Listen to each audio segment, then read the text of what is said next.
We begin with a violent clash between law enforcement and peaceful protesters who were unaware of Trump's stroll to the church by any means necessary policy. You know, I haven't been to church in a few years. Congressperson, I assume it's customary to have smoke flying everywhere. I was raised in the Catholic Church, and I'm a person of faith, and I go to church, and heavens no. We shouldn't rule out that the smoke wasn't a waiter at Wolfgang Puck bringing out a fajita platter. You know, de Blasio's photo op with locals was a much nicer image and helped me forget about the NYPD busting people's heads. It really makes you wish we had the Dems' more subtle showmanship at the federal level. Now, this is an interesting thing that bubbled up in my Twitter feed. Did you hear the president's declaration of war against Americans? I want the organizers of this terror to be on notice that you will face severe criminal penalties and lengthy sentences. This includes Antifa. One law. We have one beautiful law. I'm beautiful. Can I be the law? Now, I will say I can see how Trump finds the whole Antifa thing troubling because personally, I think that when we start to actually physically see protests, that's when they've gone too far. Well, first of all,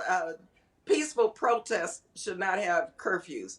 And in fact, the majority of protesters are protesting what has taken place in this country, not only recently with the murder of Mr. Floyd, but throughout its history. Having said that, we cannot allow our own communities to be destroyed.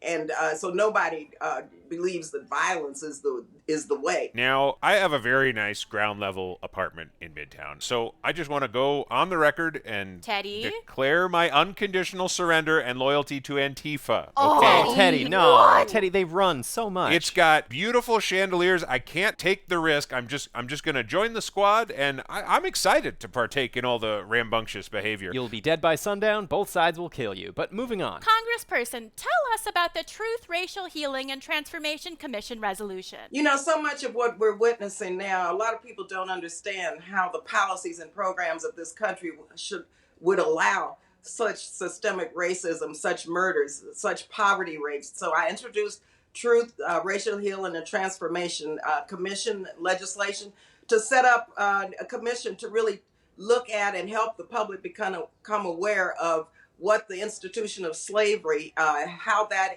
is playing out today. Now, Congressperson, I got to say, I'm learning a lot. You know, I wrote a biography of Lincoln, and it didn't mention slavery once. That's a complete oversight on my part. That's a mistake, clearly. You know, Congressperson, I actually hold a very important office myself. It's called Working Mom. I've been struggling with what to tell my son about all this. I had to sit him down and say, there's home and there's the ocean. You know that. There's also a third thing called outside. Outside is a type of ocean, sort of, but you can breathe in it, like home. But then I realized there's so many more things to teach him between outside and systemic disenfranchisement of the African American community.